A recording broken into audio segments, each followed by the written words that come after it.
Mine is to be very brief and say feel most welcome to the city of Nairobi for the next 3 days, and I'm glad some of you are going to stay a bit longer to get to know more about Kenya, and that's most welcome. And for those of you who might wish to consider staying a bit longer, you'll again be very much welcome. It is really pleasant to see how well this conference has been attended. We were anticipating around 300 people, but I've been told that now we are over 500 people. So I want to give a clap to all of us for making this happen. Your chief guest, I'm very happy that you've come to grace our occasion from Uganda, and we've been really looking forward to this day. This first agroecological conference comes at a time when triple global crises, the COVID-19 pandemic, climate change, and the Russian-Ukraine conflict have undermined gains made towards food security and ending hunger on the continent, further worsening nutrition insecurity. The AU established the African Union Ecological Organic Agriculture Initiative. An MOU was signed in 2022 with BioVision Africa Trust to host the initiative's Continental Secretariat, for which we really appreciate, because they are putting in the resources that need to ensure that the Secretariat is vibrant. And that is why we can have such a meeting as this today. African Union Commission is leading efforts to enhance delivery and access to safe and hygienic food. Sanitary and phytosanitary principles, including traceability, should be embedded in our efforts. The Scaling Up Agroecology initiative was launched in 2018 by several UN agencies, not only FAO. We have with us IFAD, World Food Programme, the Convention on Biological Diversity, UN Environment, UNDP, and the World Health Organization. The idea was to work internally among these institutions in the sense of mainstreaming agroecology in each of these agencies, try to understand how we could work together, how we could have more cooperation among these UN agencies, taking advantages of synergies that could exist. From the environmental point of view, our results indicate that farms more advanced in the transition to agroecology use less pesticides, have more healthy soils, are more agrobiodiverse. So it's not only from the production side that agroecology is showing results, good results, but also in the environmental aspects. Sometimes agroecology is seen only as something related to the production aspects of agriculture, but now we can say that it is recognized as something that can help us to the transformation of the whole food systems. And that's the spirit of the Agroecology Coalition. It's not only working on the production side. We want to work and to really transform the whole food systems. I would say that these four blocks are the blocks that the Agroecology Coalition is working with. I would say that the first and the third one would be the priority in this moment. So, responsible governance, coherent policies, institutional framework, inclusive processes. So it's not only governments, it's not something that academic and research sector should say to farmers what to do. We should work together. And UN agencies should support this inclusive governance process. I fully acknowledge that agroecology and agroecology transformations don't only depend on research. Here in Kenya, a very active group working in West Pokot area. The researchers many of them are from the University of Eldoret, working with agropastoralist communities in that area, an area which is truly horribly degraded. So much so that people felt the only option was to move out. It's not, the feeling was this is not somewhere it's possible to live anymore. Through working together in this network way, they've actually transformed both the landscape and the way they think about the place, and realizing that this is somewhere that is valuable to live and that they want to stay and live. The entry points were around soil and water conservation, around crop and dietary diversification, and one of the key features of that example is the way that they have involved local governments and are now influencing government policy as well as farmer practice. This one is a women's farmers organization in Uganda. And the really interesting thing to me about this one is the way a farmers organization initiated and leads the whole operation. This is not researchers leading the operation. This is a farmers organization leading things and saying, we need researchers in to help us, rather than the typical way where researchers get a good idea and look for farmers to go and work with to help implement it. Their entry point was on cassava disease management, which required experimentation, but in particular it required collective action. It required engagement with local governments that were actually a big part of the problem. And after the success they had on that, they're now thinking about whole farm systems. And the picture there is a group of farmers trying to do maps of their resource flows around their farm. It is now my great honor and privilege to invite our chief guest, who is Minister of State for Agriculture from Uganda, to officially open this conference, grace the dialogues we are going to have, and bless what we come up with out of this conference. Let us all stand up to give him a round of applause to welcome our chief guest to come and talk to us.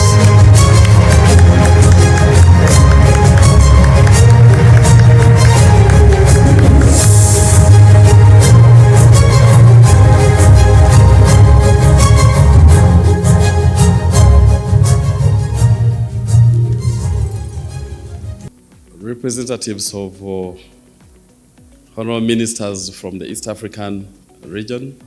As you may be aware, the greatest challenges we face today are associated with feeding a fast-growing global population. And this is exacerbated by climate change and its associated consequences, which cover environment, natural resources degradation, and ultimately biodiversity loss, thus affecting food and nutrition security. That the time is now for us to rise and employ pragmatic approaches, strategies, as well as practices that can increase and sustain the supply of food, feed, and fiber for our people. In Uganda, agriculture contributes 24% of the country's GDP. It employs 68% of the population, largely smallholders, 73% of whom are women. Coincidentally, these constitute the agricultural production communities that are outside the money economy. In Uganda, we say that they work for the stomach alone. Uganda recognizes the potential of agroecology in achieving the country's Vision 2040, as well as the Sustainable Development Goals. The National Organic Agriculture Policy has, this far, provided an enabling environment for investment in organic production. The value of organic agricultural exports has increased from US$ 50 million, the case in 2015-2016 financial year, to US$ 159.8 million in 2021. Successful promotion of agroecology calls for resolute, supportive government policy and regulatory action developed in close collaboration with all the key stakeholders.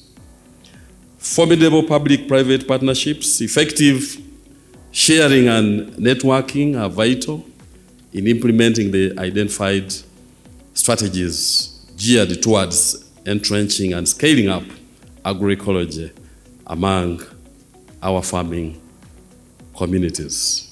Maybe you share with us our efforts that we are done to make that big change at the national level, because we are facing difficulties from most of the countries to change policies. Was it a smooth ride for Uganda, or has it been a smooth ride for Uganda? Of course, the answer is no. A lot of resistance. Naturally, you know that people resist change. A lot of questions come up. Many doubting Thomases come up with so many questions. That characterized the process of policy formulation in Uganda. But all you have to do is to continue sensitizing, telling people about what you are aiming at. And it has to be continuous. Up to now, we are still educating people about this. Business as usual is no longer an option for food system. And therefore, we have to be intentional if we really want to change what we are seeing in the global food system. When we talk about agroecology or regenerative, what does that mean in terms of compliance? When we go back to basics, we talk about standards. If you talk about trade, you talk about standards.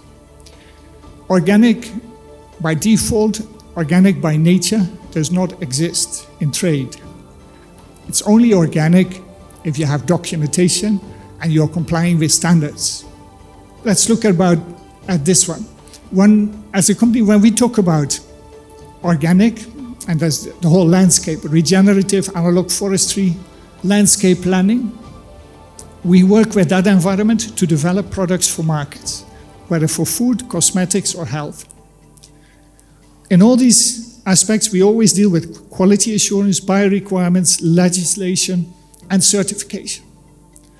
It also means that when we engage with farmers, and in particular with aggregator, processor, exporters, we always talk about standards. We are seeing that for organic, the main driver is still international market demand rather than domestic demand. We are working with, for instance, when I said about vegetable oils, this is one of the entrepreneurs we worked with, 7 fields in West Kenya. I said, you have to start doing sunflower seeds and oil because prices will go up with these crises. And she did, and she's now in benefit. What I'm trying to show is that there's good examples out there. There's young people out there that want to make a change. But again, it starts with data. So we're training young people using the data for traceability, food safety. I mean, I've seen cases where people are shipping goods, everything done well, organic, then they put it at the doorstep of the supermarket in the mud. Can you imagine? And then we talk about food safety. As of today, out of the 55 countries, 54 have signed the agreement, and 46 have ratified the agreement. Essentially, this agreement ensures that goods can move from one part of Africa to the other without any taxation. And also the rationale behind this agreement was that we realized that we were trading a lot with other countries overseas, but not so much with each other. And yet there's a lot of potential. And also you will have noticed, or it will have been said, that Africa has one of the youngest populations in the entire world, fastest growing populations. And again, also in Africa, small, medium enterprises account for more than 90% of the businesses. Especially the informal trade constitutes 30% of intra-Africa and cross-border trade. And we are all aware that most of the population of Africa rely on agriculture as a source of their livelihood. We are 55 countries. We are different capacity level. The aim of Africa integration is not to leave anyone behind. So we want to ensure that we build capacities of all the different member countries within the bloc, the African bloc. I'm the regional coordinator for Youth in Agroecology and Business Line Track Africa that is already working with us in Kenya, Ethiopia, Rwanda, and Uganda, and all of us in this room. Africa's economic and social development agenda will only be achieved if the young people are involved. You ask a question, Mugisha, where have you seen the young people really become the drivers of change? I have tested it for the last 3 years, especially where I have worked with the young people and have seen more than 2,500 young people practically, not massaging agroecology business, but practically starting, managing, and sustaining agroecology business. It is possible. Can we say it is possible? It's possible. YALTA is an initiative that supports young people that already have the passion, the profession, and the motivation to do agroecology business. So those of us who have been still thinking that it's not possible to have the young people drive change, it is now time for us to begin working and journeying with them. We have supported more than 160 youth to develop scalable business models using the 4 Ds. One of them is discover, define, develop, and deliver. As we talk now, supporting young people to deliver to the market using the value chain model. We have young people who are already producing different agroecological products and services in the market. Did you realize that there is already an increasing demand for agroecological products and so to say organic products? So how are we going to now match the increasing demand vis-a-vis the supply? The young people is the answer. And this is very important to understand how organic farmers organizations are different from NGOs. Because in organic farmers organizations, when we say, we are talking about farmers who are in the decision-making board of the organization. They are not just beneficiaries of a project where they are involved in the last minute to just get the pieces being beneficiaries. We want to be included in the planning, in the preparation of writing proposals of what we need, what we want. That should be first documented and then taken into action. So that's the difference between organic farmer organizations and the NGOs. In this young generation that we are in, we don't segregate organization just because I don't like you. We say, okay, we agree to you on these things, but we disagree with you on such things. So let's agree to disagree on certain things, but collaborate. There is no time to lose at the moment because we are at such a critical situation. If we don't join hands, farmer to scientists, we will not survive. Investing in incremental improvements. And I think this is where currently a lot of money is going.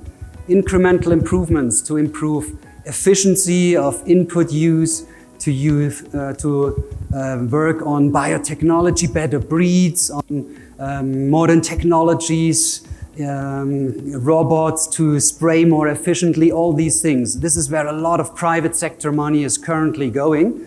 Farmers take decisions to invest in cowsheds, in certain equipments. Retailers, processors, all these businesses, they use their own money or they use borrowed money to invest. Sometimes they have to borrow it from banks or get investors on board if it's more substantial amounts of money.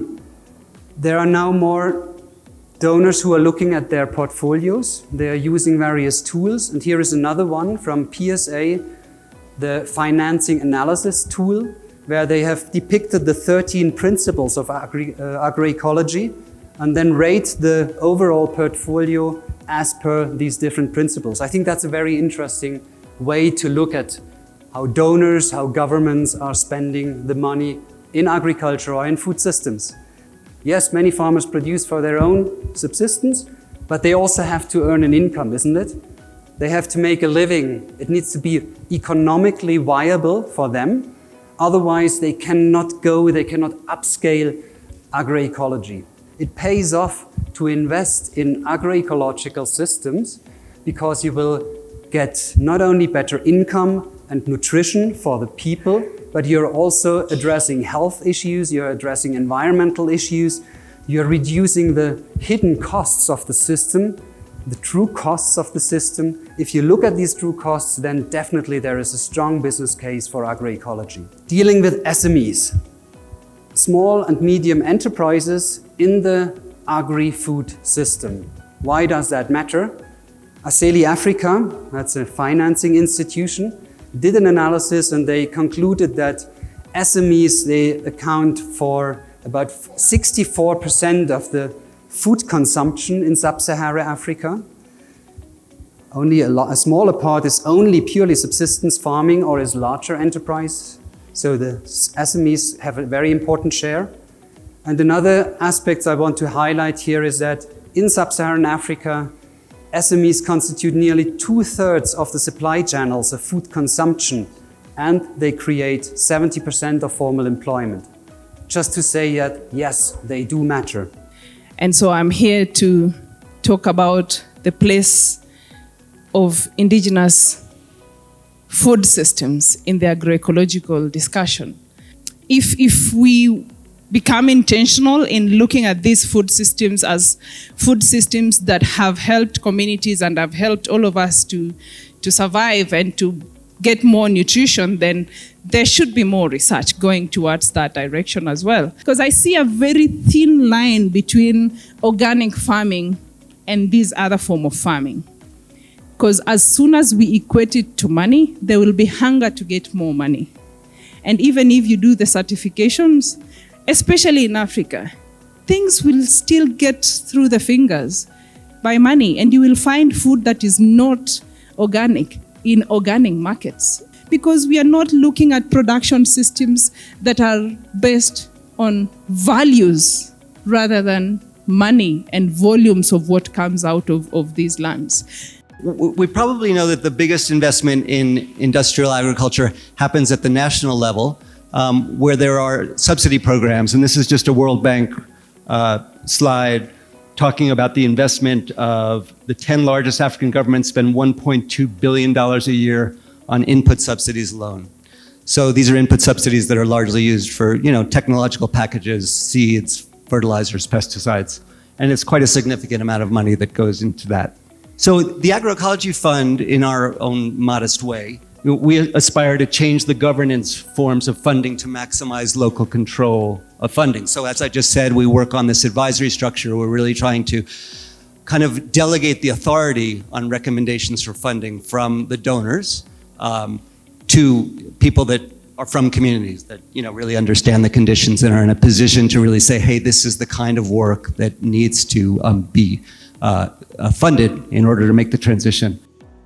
One project has been mentioned by Frank. We are also supporting the Aceli Africa project, which is a very successful project, which is actually trying to convince lenders, donors, banks to finance into the agricultural agri-SMEs, and then these SMEs, they receive, or the banks receive special incentives if the projects are promoting agroecology, food security, but also women and youth.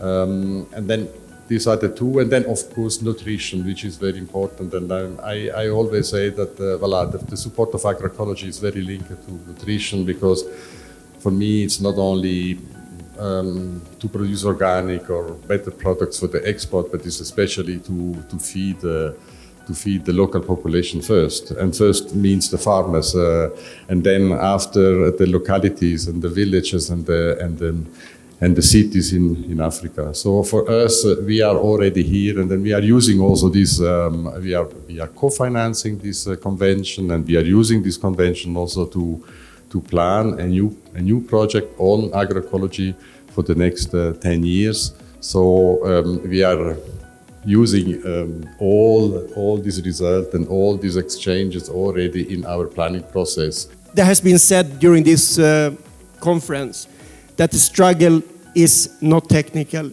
it is political. And I really want to stress that. Politicians around the world, here and in Europe, everywhere, they have to take clear steps and step up to the task to change things. We are not doing that. It's not going into the right pace that is necessary. So we have to put the money where the mouth is. We have to change how we think. So getting more funds for agroecology is also investing in policies, stopping funds from being invested in agribusiness. And that's where we're not very strong. I look our own budget, right? We look into production, we look into research, what methods work, right? This is about 50% of our own funds. Then we have maybe 15% of our, 20% of our funds is on agroecology transformation with commercialization, markets, access to market. But access to markets rings a bell, right? Agroecology was nourishing people, livelihoods. It's not access to market. It's also access to market. But this is our concept, this is our theory of change. It is first of all nourishing livelihoods. And I think that's where we really have to step back and say, this is not our theory of change. There is no requirement for a change. Livelihoods are here. Agroecology is here. We have our theory of change is stop agribusiness from invading, investing, infesting, right, agroecology. We have an issue of land grabbing in my country, Uganda, where farming households, where women-led households, as we are here looking at possibilities of funding agroecology. When you have planted your trees and they are bearing fruit and they are your sources of food and your source of income and a place where you can guide others from to learn about agroecology, but you don't have a land title over it. You don't have the facilities to put things that can show that you have the power to protect the land. Where can we run to? How can we facilitate a platform for small enterprises in agroecology and donors to facilitate this pairing, because it's very difficult for small enterprises to get the funding, in initial funding. Most of the donors request for enterprises who have already start capital or who are already in place. So that would be a very important issue to tackle. And a comment, can we please invite more politicians and more representatives from the agribusiness sector next time to this conference? Because, the elephant was mentioned. We talk about them since 3 days, which is great, but we have to talk with them. Thank you. I try to be very brief. There were questions about how to convince the international financial institutions or also policymakers. I think there we need to show that agroecology works as a business case from a macroeconomic perspective. So for the society it pays off, but also it works from a farm or enterprise perspective. We have to provide this evidence. And I think there the agroecology coalitions, or this coalition of governments and organizations, should play a major role in influencing funding decisions together, but also the policies in the different countries. We introduced this terminology of food system, which is also kind of going away from agriculture And I liked agriculture, right? Agriculture is local responsibility, it's culture. And there's connecting with the spirits, it's connecting with your ancestors, it's livelihoods, it's responsibility for sustainable livelihoods. It's not system, it's not dehumanized, right? So if we talk about agriculture and agricultural support, we have to embed it in agriculture. It may help for carbon, but it's not the purpose. It's lively, it goes beyond, it's more. It's not solving our problems, it's offering alternatives lifestyles, connecting with our roots. So it's much more, and so validated. And one validation of agriculture, and not only food system, is seeds. So our efforts, as we said, is on seeds. It's the fuel of the engine, right? It makes the whole process going. We're working on a climate change product for the station that I work at. And, we came across the very alarming and, worrying statistics that came out of the IPCC report. We all know what Antonio Guterres said, right? Humanity is on thin ice, and that ice is quickly melting. And so when you think about what the top climate scientists were saying, this is the signing alarm, the final alarm for food systems. And we know the whole of this conference has been about strengthening food systems across the region, across the continent, across the world. So the discussions that we've been having have not just been timely, they have been critical. And I hope that we turn this into a conference of action, not just a talk shop. The conference urges all other stakeholders to support development of sustainable and resilient food systems at various levels based on agroecology interventions, programs, and policies. 2, to support the implementation of the call to action of the first Eastern Africa Agroecology Conference. 3, to commit to hosting every 2 years the Eastern Africa Agroecology Conference. And we look forward to convening again for the second Eastern Africa Agroecology Conference, which will be held every 2 years. The conversations have been diverse, and without you all, it wouldn't have happened.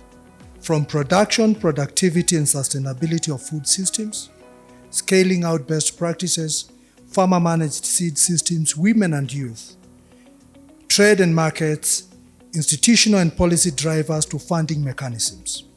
We have further learned that there is need to harness local resources, address climate change adaptation, on the change that we desire, involve the private sector and policymakers more into our discussions to co-create solutions to our problems. Ladies and gentlemen, it's important to note that the solutions we seek so much are not far beyond us. They lie within us. We need to be bold, innovative, and committed to own and drive the change that we so much desire. I congratulate you all for your resilience and active participation in this conference. I've attended very many similar meetings, but I think this is the one and only meeting where the participation has remained the same from opening to closing.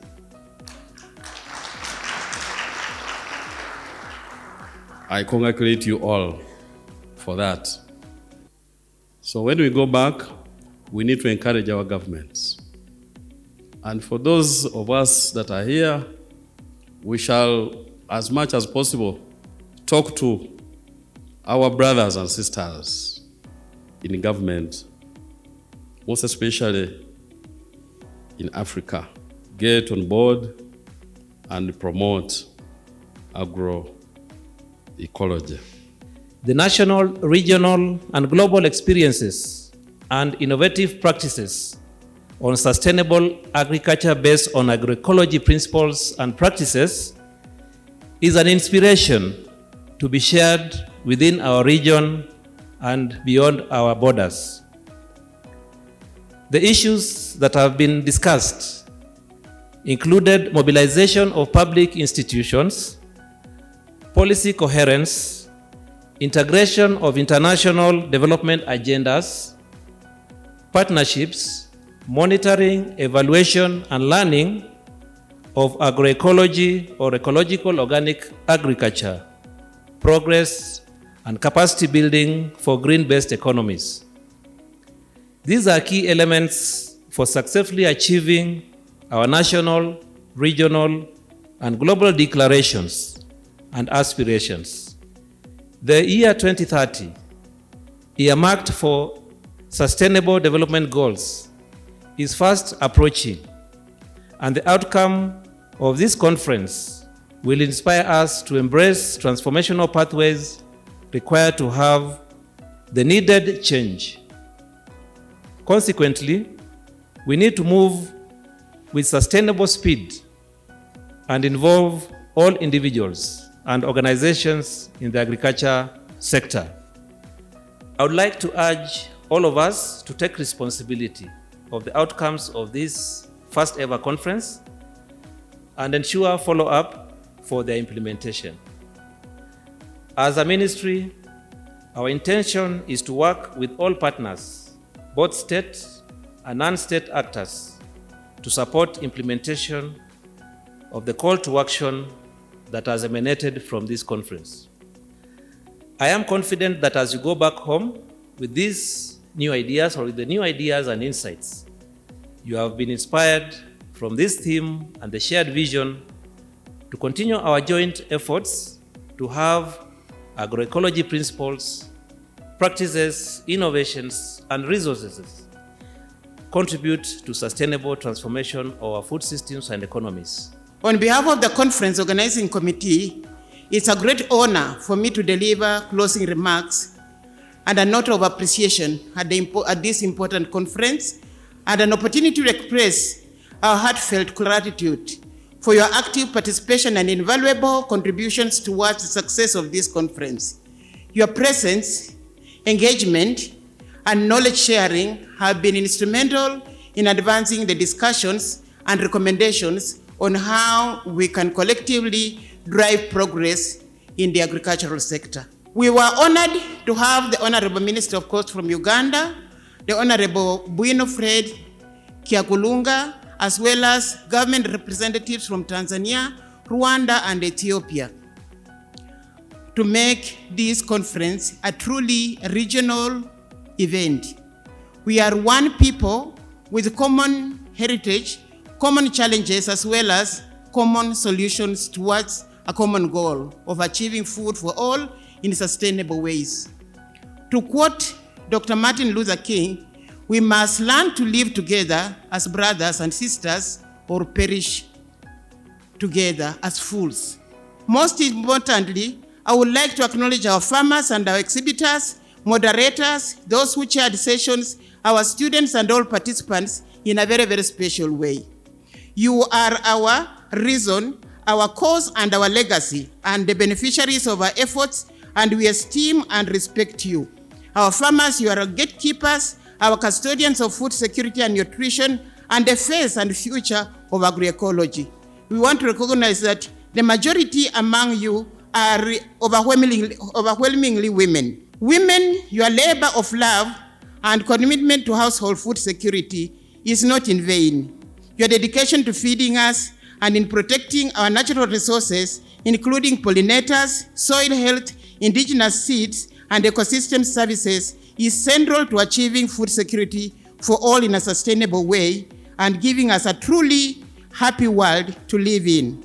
To the Safari Park Hotel and staff and all our listeners, what can we say but to thank all of you for being part of this memorable conference.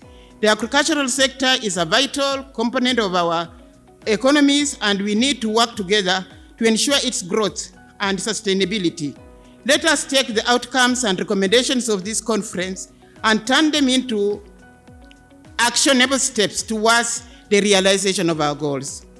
While looking forward to continued collaboration towards achieving and continuing to food systems transformation through the principles of agroecology and a better world and future for all of us, let us thank the government of Kenya through the Ministry of Agriculture, Livestock, Fisheries and Water, and the county governments who have made it possible for us to hold this conference in Kenya.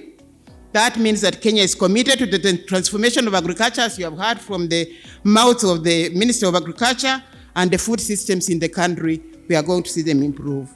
Our pride in celebrating all of you for your unyielding sacrifice to give us a memorable conference will remain with us for many years to come. We want to thank all of you, particularly for your participation.